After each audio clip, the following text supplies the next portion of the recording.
Bismillah, Assalamualaikum warahmatullahi wabarakatuh. Halo sahabat Dahola, kita ketemu lagi. Di sini ada beberapa DM masuk yang menanyakan bagaimana ketika kita trauma. Nah, bagaimana caranya kita mengatasi trauma saat berkuda.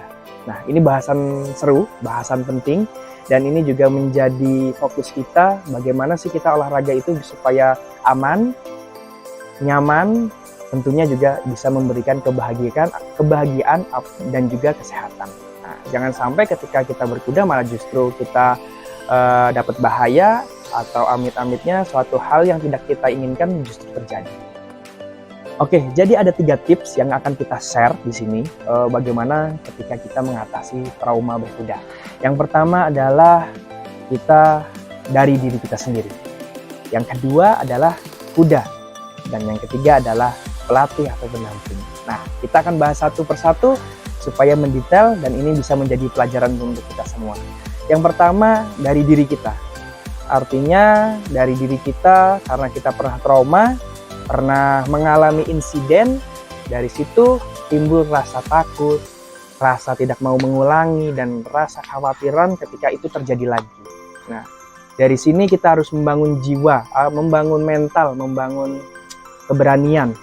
Ya, karena takut itu hanya sekedar rasa yang harus diperlu dipertemukan sehingga ternyata cuman seperti ini, ternyata cuman ya gini gitu, nggak berbahaya, nggak menakutkan, cuman karena rasa takut itu membayang-bayangi membuat kita semakin jiper atau rasa takut itu jadi semakin tinggi. Ya. Artinya mental di sini ya perlu di upgrade lagi, perlu digas lagi, perlu dipush lagi ya. Selanjutnya adalah yang kedua, yaitu dari kuda. Kuda untuk kita belajar dituntut harus bisa terlatih, sudah terlatih jinak, dan kuda itu bisa untuk belajar. Karena banyak kuda pinter belum tentu bisa ngajarin. Sama halnya ada orang pinter belum tentu bisa ngajarin. Ada orang yang biasa-biasa tapi justru dia bisa mengajari. Sama halnya di kuda seperti itu ya. Kenapa kuda juga harus terlatih? Kuda itu udah harus pinter juga. Nah, karena sama halnya seperti guru. Guru nggak mungkin mengajari muridnya ketika dia belum paham, ketika dia belum bisa, atau ketika dia belum ngerti. Artinya mereka guru dan murid sama-sama belajar. Nggak bisa. Ketika kita belajar, harus salah satu dari mereka sudah bisa dan bisa mengajari.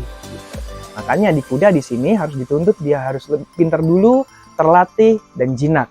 Ketika sudah terlatih, ketika dia mengajarin, akan memberikan kenyamanan, akan membantu kita untuk belajar, dan memberikan kita safety juga.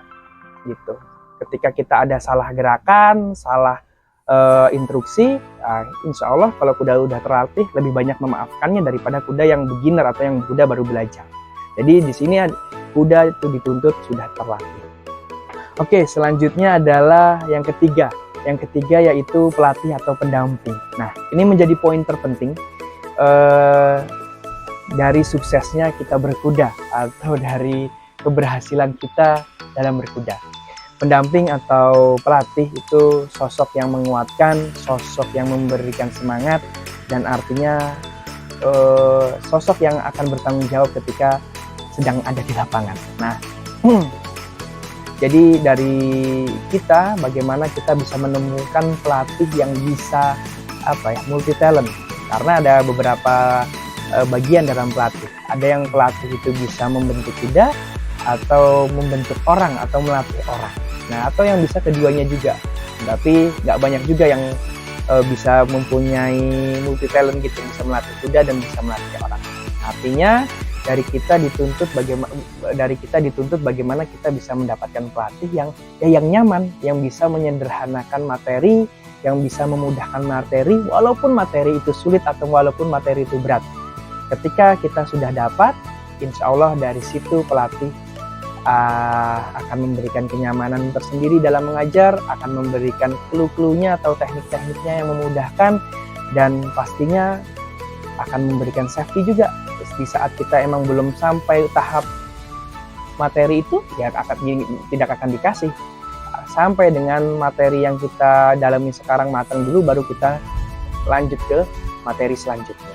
Oke, sahabat Dohola, mungkin itu tips yang beberapa bisa kita bagi, yang bisa kita share.